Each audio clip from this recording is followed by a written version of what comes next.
Hi everyone, welcome back to my YouTube channel Learn Anytime. Today we are going to discuss about land use pattern in India.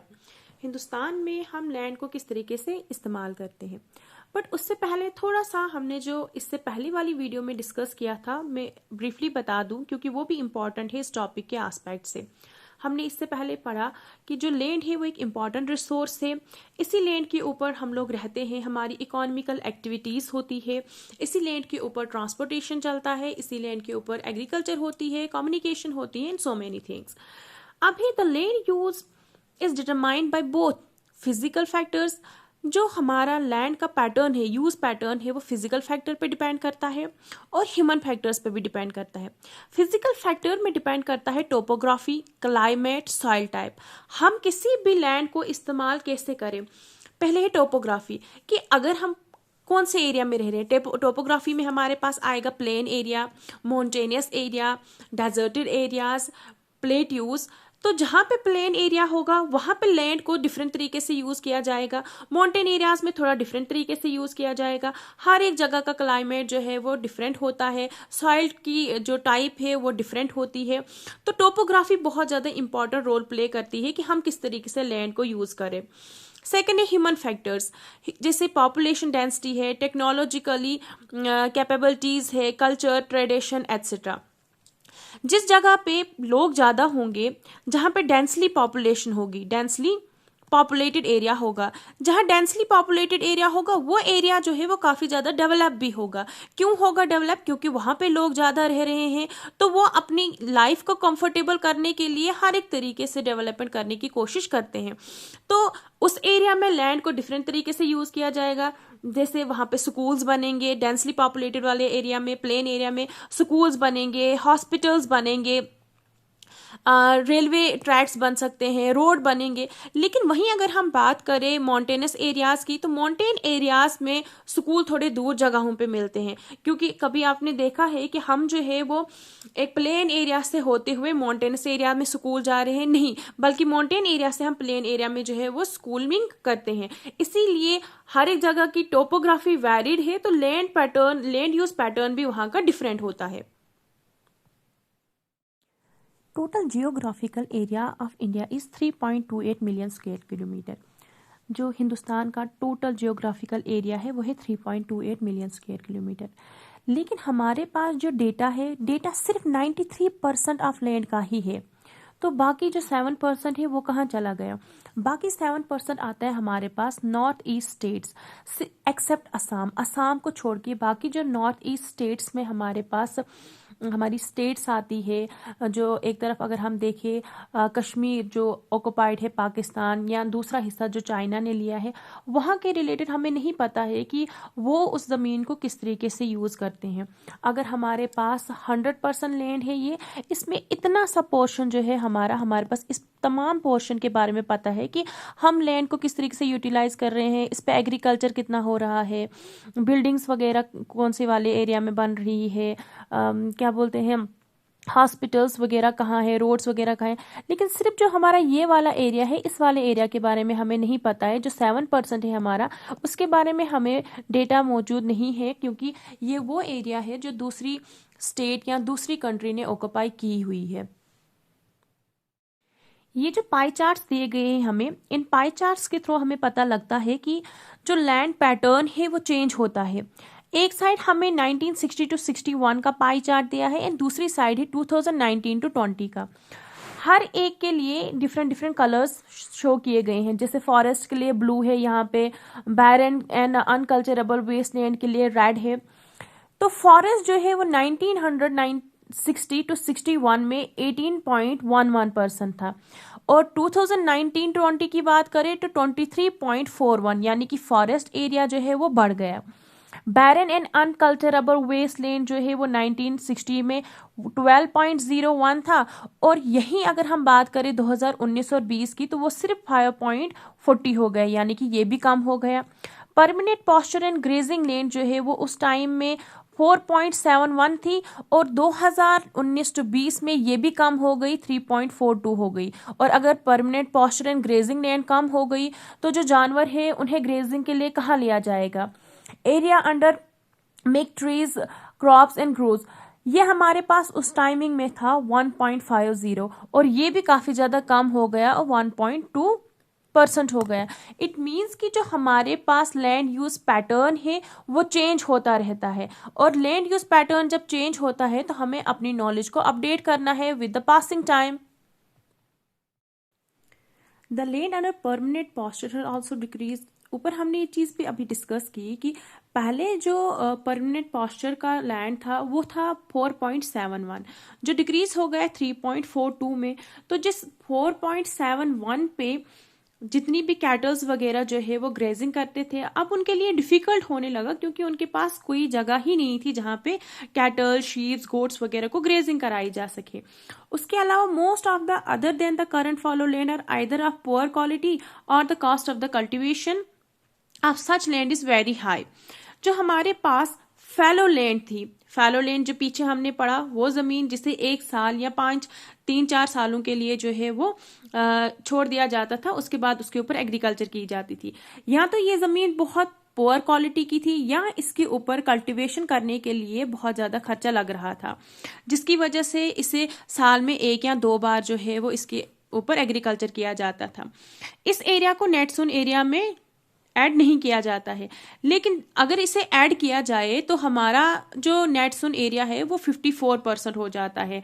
कभी 45.26 है, कभी 45.64 है।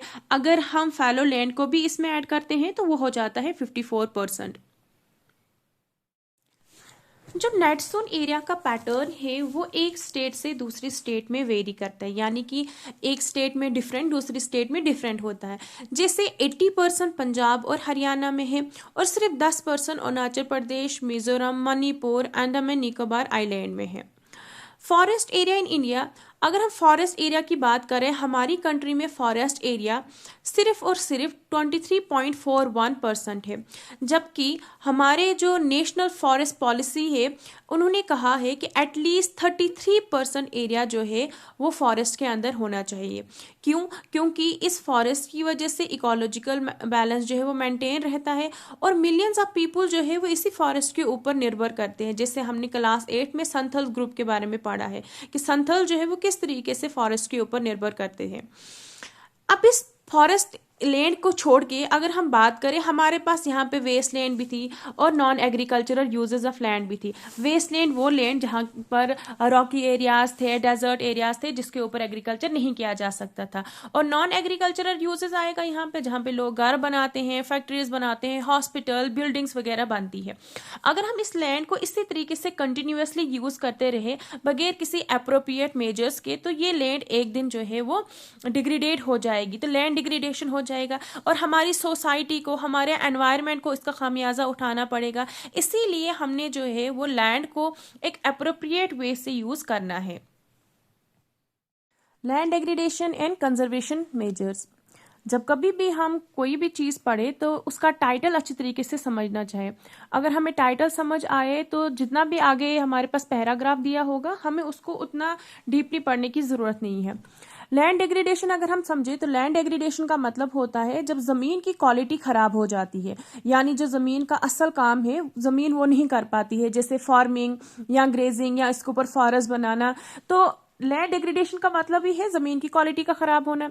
And conservation measures का मतलब है कि how can we conserve the land, how can we save the land from the degradation. हम जमीन को जो है वो किस तरीके से सेव कर सकते हैं। We have share our land with the past generation, हमने अपनी ज़मीन को जो है वो पास्ट जनरेशन के साथ शेयर किया है। अगर देखें, इन रियलिटी देखें तो हमने ये ज़मीन जो है वो पास्ट जनरेशन के साथ शेयर नहीं की है, बल्कि पास्ट जनरेशन ये ज़मीन हमारे साथ शेयर की है और अब हमें इस ज़मीन को जो है वो फ्यूचर जनरेशन के साथ शेयर करना है। 90% of our basic needs for food, shelter, clothing are obtained from the land. हमारी 95% हमारी बेसिक नीड्स जो है इसी ज़मीन से आती है, चाहे वो खाना हो, चाहे हमारे रहने की जगह हो, चाहे हमारे कपड़े हो, हर एक चीज़ हमें इसी लैंड से अवेलेबल होती है। जहाँ एक तरफ लैंड हमारे साथ जो है वो बहुत अच्छा व्यवहार कर रही है, वहीं इंसान की जो एक्टिविटीज़ है वो ना सिर्फ इस ज़मीन को डिग्रेडेट कर रही है, ना सिर्फ इस ज़मीन को नुकसान पहुंचा रही है, बल्कि इंसान की एक्टिविटीज़ की वजह से नेचर भी अब इस ज़मीन को जो है वो डैमेज कर रहा है। नेचर किस तरीके से डैमेजेस कर रहा है लैंड के ऊपर? फॉर एग्जाम्पल, इंसान जो है वो कर रहा है डिफॉरेस्ट्रेशन।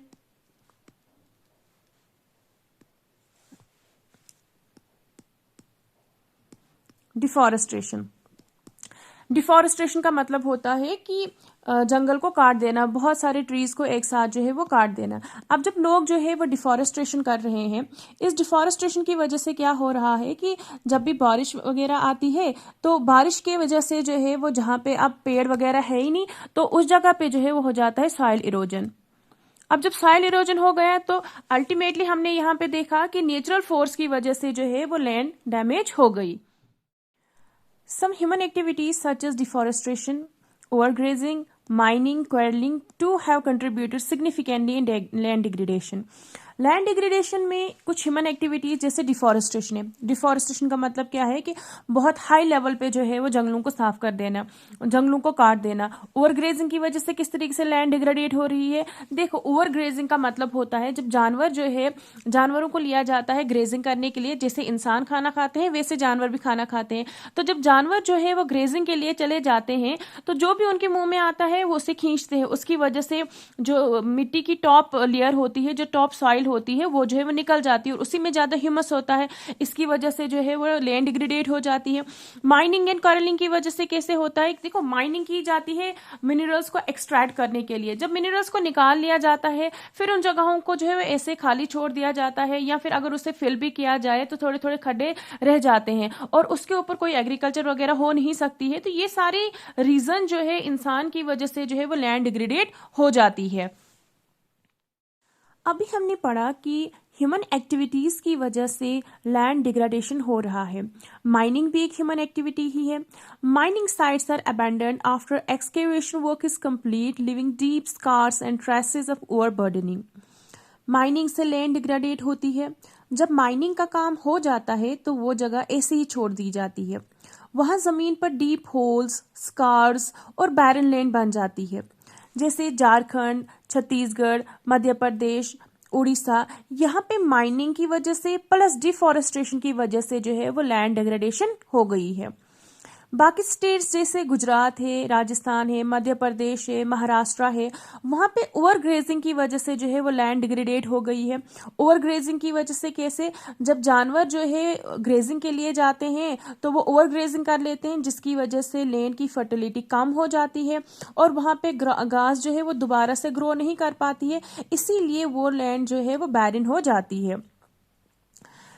ओवर इरिगेशन भी रिस्पॉन्सिबल है लैंड डिग्रेडेशन की। जब जितना हमें ज़रूरत ही नहीं है लैंड को इरिगेट करने का, अगर हम ज़्यादा इरिगेट करेंगे उसको तो उसकी वजह से भी जो है वो लैंड डिग्रेडेशन होती है। जैसे पंजाब, हरियाणा, वेस्टर्न उत्तर प्रदेश, यहाँ पे ये ज़मीन पे ज़्यादा से ज़्यादा पानी डालते हैं, जिसकी वजह से वाटर लॉगिंग हो जाती है और हमारी जो लैंड है वो ख़राब हो जाती है। The mineral processing like grinding of limestone को सीमेंट और सैरामिक बनाने वाली इंडस्ट्रीज लाइमस्टोन और सोपस्टोन को ग्राइंड करती हैं। इससे हवा में डस्ट पार्टिकल्स बहुत बढ़ जाते हैं। डस्ट मिट्टी पर गिरकर पानी को एब्जॉर्ब होने नहीं देती है। इससे इनफिल्ट्रेशन प्रोसेस जो है वो स्लो हो जाता है और इसकी वजह से भी हमारी लैंड जो है वो लैंड डिग्रेडेशन हो जाता है। फिर है यहाँ पे इंडस्ट्रियल वेस्ट। इंडस्ट्रीज क्या करती है? बहुत सारी इंडस्ट्रीज अपना टॉक्सिक वेस्ट जो है वो लैंड या फिर वाटर बॉडीज में डाल देती है।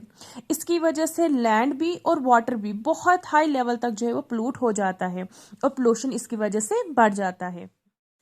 अभी तक हमने पढ़ा कि ह्यूमन एक्टिविटीज की वजह से लैंड डिग्रेडेशन होती है।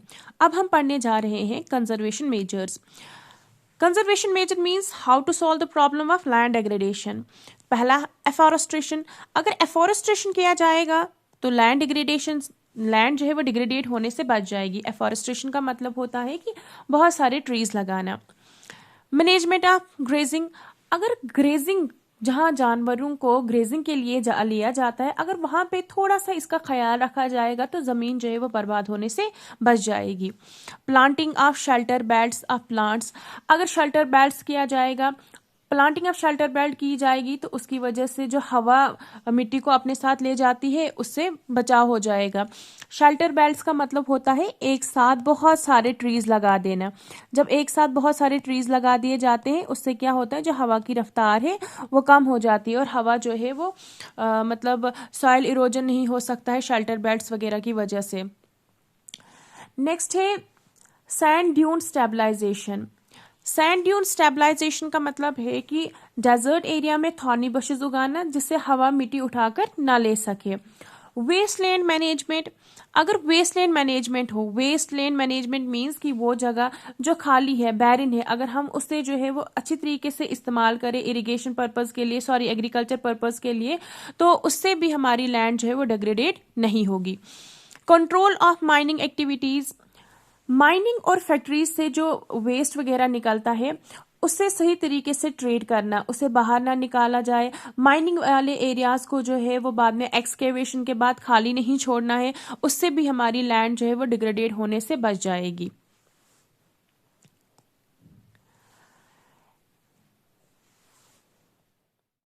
Soil as a resource, soil is the most important renewable natural resource. Soil जो है वो बहुत इंपॉर्टेंट रिन्यूएबल नेचुरल रिसोर्स है। सॉइल नेचुरल रिसोर्स है, मिट्टी को इंसान ने नहीं बनाया, ये नेचुरल है और रिन्यूएबल भी है। रिन्यूएबल मीन्स कि हम इसे दोबारा ला सकते हैं, मतलब ये बनती रहती है। It is the medium of plant growth and support different types of living organisms on earth. The soil is a living system. It takes millions of years to form soil up to few centimeters in depth. Relief, parents rock or bedrock, climate, vegetation, other form of life are important factor in the formation of soil.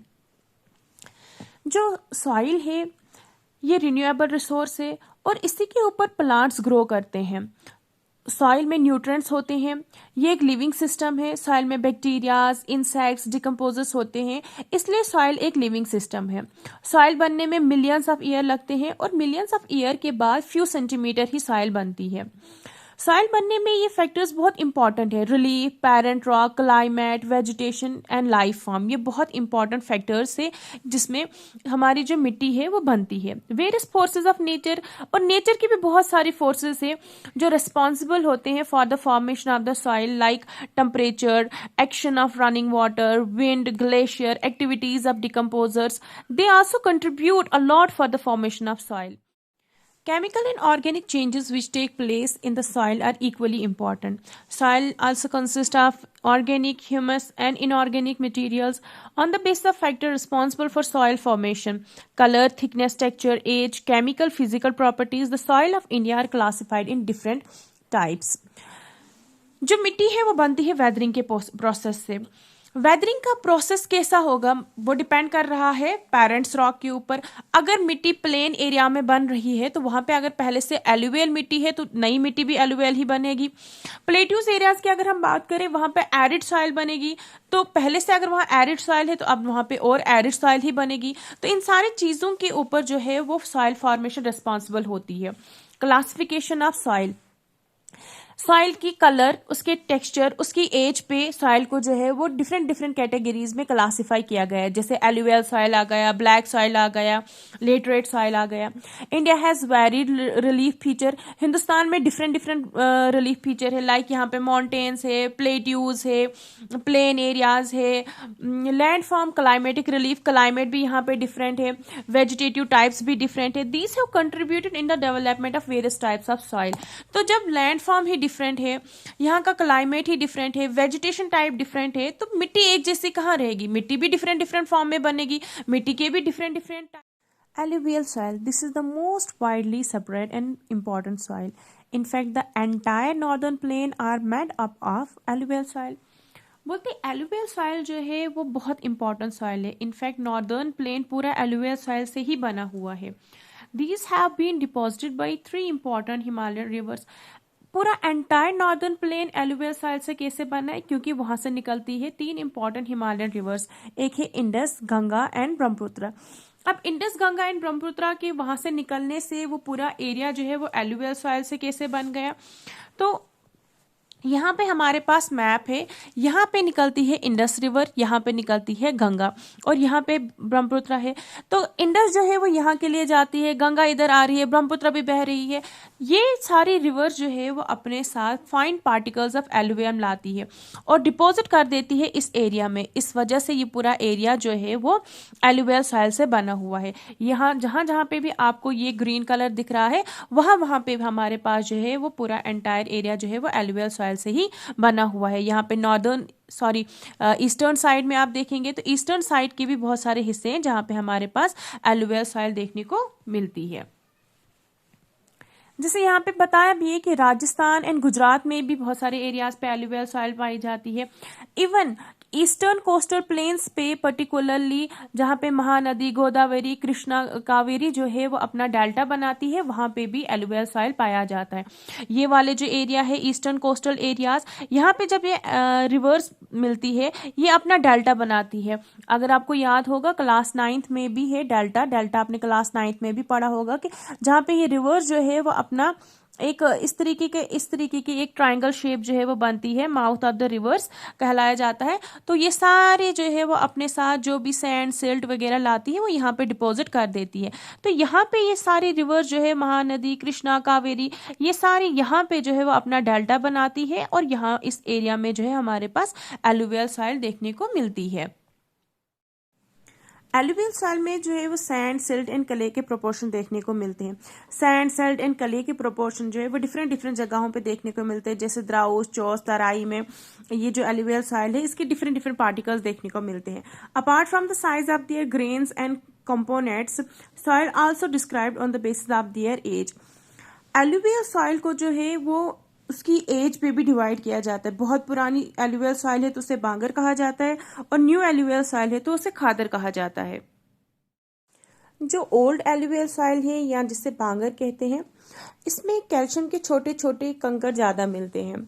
वहीं बात अगर करें हम खादर की जिसे new alluvial soil कहते हैं तो इसमें जो है ये काफी ज्यादा फाइन होती है और ये काफी फर्टाइल होती है जिसकी वजह से इसके ऊपर अच्छा एग्रीकल्चर होता है। एलुवियल सॉइल ओवरऑल ही काफी फर्टाइल होती है, इसमें वो सारे न्यूट्रिएंट्स होते हैं जिसकी वजह से काफी अच्छी एग्रीकल्चर हो जाती है, शुगर केन की, पैडी की, वीट की, बाकी तमाम दालें वगैरह की। Due to its high fertility and region of alluvial soil are intensively cultivated and densely populated. क्योंकि एलुवियल सॉइल जो है वो काफी ज्यादा फर्टाइल होती है इस वजह से इसके ऊपर एग्रीकल्चर भी बहुत सही तरीके से होता है और ये वाला एरिया काफी डेंसली पॉपुलेटेड भी होता है। क्योंकि देखो वो जगह जहाँ पे लोगों को जो है वो एग्रीकल्चर इजीली मिल जाए, खेती बाड़ी कर सकते हैं वो अच्छी तरीके से, जहाँ पानी अच्छा खासा अवेलेबल हो तो लोग वहाँ पे जो है वो जगह डेंसली पॉपुलेटेड हो जाती है। लेकिन कुछ जगहों पे ये एलुवियल सॉइल जो है वो ये काफ़ी ज़्यादा ड्राई होती है, लेकिन प्रॉपर इरिगेशन मेथड से जो है इसे सही तरीके से मतलब हम इस्तेमाल कर सकते हैं एग्रीकल्चर के लिए। ब्लैक सॉइल जो है ब्लैक इन कलर है। ओब्वियसली कलर इसका ब्लैक है तब जाके हम इसको ब्लैक सॉइल कहते हैं। तो black soil black in colour है। उसके साथ साथ ब्लैक सॉइल को रिगर सॉइल भी कहा जाता है। Black soil is best for cotton growing, इसीलिए इसे ब्लैक कॉटन सॉइल भी कहा जाता है। देखो जो ब्लैक सॉइल है ना हमारे पास, इस वाले एरिया में हमारे पास ब्लैक सॉइल है, यहाँ पे दिया भी है इन्होंने। ये ब्लैक सॉइल जो है वो कैसे बनी, जो हमारे पास यहाँ पे डेक्कन प्लेट्यूज है ना, डेक्कन प्लेट्यू कैसे बना था? डेक्कन प्लेट्यू बना था जब वॉल्केनिक इरेप्शन हुआ था, तो वॉल्केनिक इरेप्शन की वजह से जो लावा वहां से निकला तो उसकी वजह से हमारा डेक्कन प्लेट्यू बना था।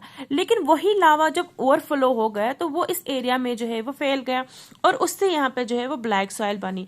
बट सिर्फ लावा के अलावा यहाँ पे सिर्फ लावा ही रिस्पॉन्सिबल नहीं है, बल्कि पेरेंट रॉक भी रिस्पॉन्सिबल है, क्लाइमेट भी रिस्पॉन्सिबल है for the formation of black soil. Black soil ज्यादातर हमारे पास डेक्कन ट्रैप्स में पाई जाती, जो मैंने अभी बताया भी कि डेक्कन प्लेट्यूज में ये किस तरीके से बनती है, ये लावा की फॉर्मेशन की वजह से, लावा की वजह से जो है वो बनी। और ब्लैक सॉइल जो है वो हमारे पास प्लेट्यू एरियाज में, महाराष्ट्र में, सौराष्ट्र में, मालवा, मध्य प्रदेश में, Chhattisgarh Chhattisgarh and extend in the south east direction along the Godavari and Krishna valley. यानी कि ब्लैक सॉइल जो है वो काफ़ी दूर दूर तक फैली हुई है, गोदावरी से लेके कृष्णा वैली तक फैली हुई है। ब्लैक सॉइल जो है वो एक्सट्रीमली कलेली मटेरियल से बनी हुई है, और कलेली मटेरियल जो है वो जाना जाता है कि वो काफ़ी ज़्यादा मॉइस्चर को होल्ड कर लेते हैं। उसके अलावा ये मिट्टी जो है वो, इसमें जो भी मिट्टी के अंदर न्यूट्रिएंट्स होने चाहिए जैसे calcium, carbonates, magnesium, potash, lime, वो सारी चीज़ें इस मिट्टी में मौजूद होती है। लेकिन इस मिट्टी में भी कुछ चीज़ें नहीं होती है, कुछ न्यूट्रिएंट्स नहीं होते हैं। जनरली ये इस मिट्टी में जो है वो फास्फोरिक कंटेंट्स नहीं होते हैं।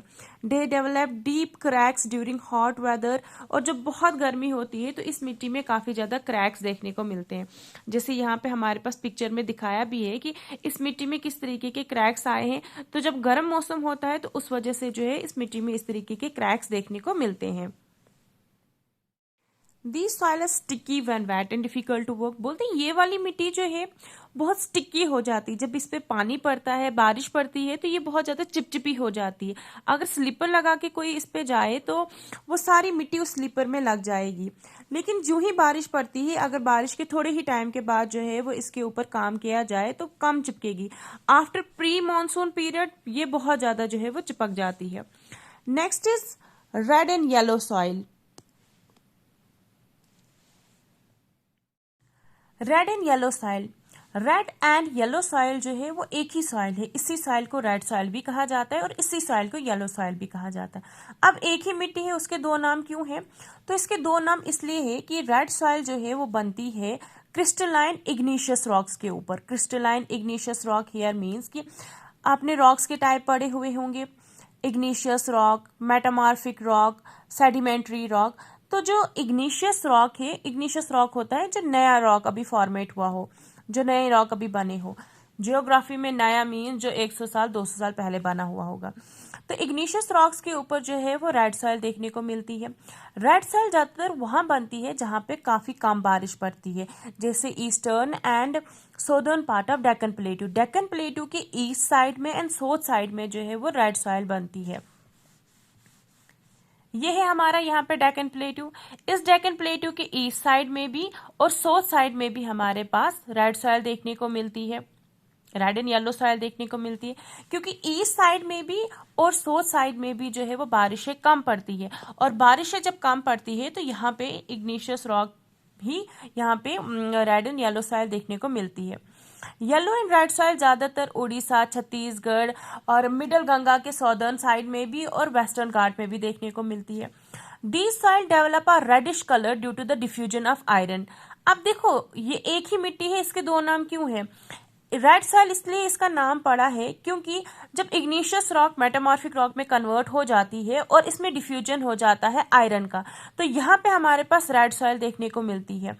And it looks yellow when it occur in a hydrated form. और यही मिट्टी जो है वो येलो कलर की दिखती है जब ये हाइड्रेटेड फॉर्म में, जब इसमें पानी पड़ता है, ये हाइड्रेट हो जाती है तो ये येलो कलर की हो जाती है। अब आपको दोनों सवालों का जवाब मिल गया होगा कि ये मिट्टी जो है इसे रेड क्यों कहा जाता है और इस मिट्टी को येलो क्यों कहा जाता है। इस मिट्टी को रेड इसलिए कहा जाता है क्योंकि इसमें डिफ्यूजन ऑफ आयरन होता है। अगर आपको क्वेश्चन आया कि रेड सॉइल का नाम रेड सॉइल क्यों पड़ा है, रेड एंड येलो सॉइल एक ही सॉइल है तो इसे दो नामों से क्यों जाना जाता है, तो हम जवाब देंगे कि रेड सॉइल को रेड इसलिए कहा जाता है क्योंकि the diffusion of iron. And इसे येलो इसलिए कहा जाता है when it gets hydrated form it gets yellow. जब ये हाइड्रेट होती है तो ये येलो हो जाती है। लेटराइट सॉइल, लेटराइट सॉइल जो है ये लैटिन वर्ड लेटर से निकला है जिसका मतलब है ब्रिक्स। तो क्या ये मिट्टी ब्रिक्स से बनती है? नहीं। जिस तरीके से ब्रिक्स होती है ना, ब्रिक्स के कैसे कैरेक्टरिस्टिक्स होते हैं, ब्रिक काफी ज्यादा जो है वो हार्ड होती है, उसमें जो है वो मॉइस्चर नहीं रहता है मिट्टी का, तो सेम इस सॉइल का भी कुछ वैसा ही सिस्टम है। The laterite soil develop under tropical and subtropical climate with wet and dry season. जो लेटराइट सॉइल है ना वो ट्रॉपिकल एरिया में भी और सब ट्रॉपिकल एरिया में भी जो है वो डेवलप होती है। और जहाँ पे हमारे पास कभी बारिश कभी सूखा रहता है तो वहाँ पे ज्यादातर जो है वो लेटराइट सॉइल देखने को मिलती है। जहाँ कभी बारिश और कभी कभार जो है वो ड्राई सीजन रहता है वहाँ पे हमें ज्यादातर लेटराइट सॉइल देखने को मिलती है। This soil is the result of intense leaching due to heavy rain. ये जो मिट्टी है ये इंटेंस लीचिंग की वजह से बनती है। इंटेंस लीचिंग का मतलब होता है कि जब बहुत ज़्यादा हैवी बारिश पड़ती है, बहुत हैवी रेनफॉल होता है, हैवी रेनफॉल की वजह से क्या होता है कि जो टॉप लेयर होती है सॉइल की वो मिट्टी अपने साथ ले जाती है। और जब मिट्टी टॉप लेयर ले जाती है तो पीछे क्या बच जाता है, पीछे बच जाती है एक बहुत ही ज़्यादा मतलब सूखी हुई मिट्टी। तो वही मिट्टी को जो है वो लैटराइट सॉइल कहा जाता है। लेटराइट सॉइल जो है हमें काफ़ी ज़्यादा डीप देखने को मिलती है, काफ़ी ज़्यादा एसिडिक होती है। डीप हियर मीन्स कि अगर यहाँ पे मिट्टी है तो सिर्फ टॉप लेयर इसकी नहीं मिलेगी, नीचे भी हमारे पास लेटराइट सॉइल ही होगी। यहाँ पे भी इन्होंने लेटराइट सॉइल की ही एक पिक्चर दी है हमें। तो लेटराइट सॉइल जो है वो ये नहीं है कि सिर्फ टॉप लेयर हमने हटा दिया तो नीचे और कोई मिट्टी होगी, नहीं। अगर यहाँ पे लेटराइट सॉइल है तो नीचे तक जो है वो लेटराइट सॉइल ही देखने को हमें मिलेगी। लेटराइट सॉइल में जो है वो प्लांट्स न्यूट्रिएंट्स नहीं होते हैं। इसका मतलब यह है कि इसके ऊपर जो है वो ज़्यादा पौधे नहीं बनते हैं। लेटराइट सॉइल ज़्यादातर हमें सॉदर्न स्टेट्स में देखने को मिलती है, वेस्टर्न घाट में देखने को मिलती है, महाराष्ट्र, उड़ीसा, बंगाल के कुछ हिस्सों में और नॉर्थ ईस्टर्न रीजन में भी देखने को मिलती है। छोटे छोटे पेड़ पौधे तो इसके ऊपर नहीं बनते हैं, न इसके ऊपर कोई एग्रीकल्चर होती है, लेकिन हाँ कुछ जगहों पे यहाँ पे deciduous forest and evergreen forest इसके ऊपर देखने को मिलती है। लेटराइट सॉइल जो है वो ह्यूमस प्योर है, पुअर है। तो ह्यूमस प्योर अगर है तो इसका मतलब ये है कि इसके ऊपर एग्रीकल्चर नहीं होती है। लेटराइट सॉइल जो है ये जानी जाती है सॉइल इरोजन के लिए, सॉइल डिग्रेडेशन के लिए भी। After adopting appropriate soil conservative techniques particularly in the hilly areas of Karnataka, Kerala, Tamil Nadu, this soil is very useful for growing T and coffee. बोलते हैं अप्रोप्रिएट इरिगेशन मेथड्स जब हम इसमें इस्तेमाल करते हैं तो कुछ जगहों पे जैसे कर्नाटका, केरला, तमिलनाडु है, वहाँ पे जो है वो इसके ऊपर टी एंड कॉफ़ी की प्लांटेशन की जाती है। प्लांटेशन आपको पता ही किसे कहते हैं। प्लांटेशन का मतलब है एक बहुत बड़े वास्ट एरिया में एक ही तरह की फसल को उगाना। रेड लैटराइट सॉइल जो है वो तमिलनाडु, आंध्र प्रदेश एंड केरला में जो है काफ़ी सूटेबल है। इसके ऊपर जो है वो कैश्यू नट के क्रॉप्स उगाए जाते हैं।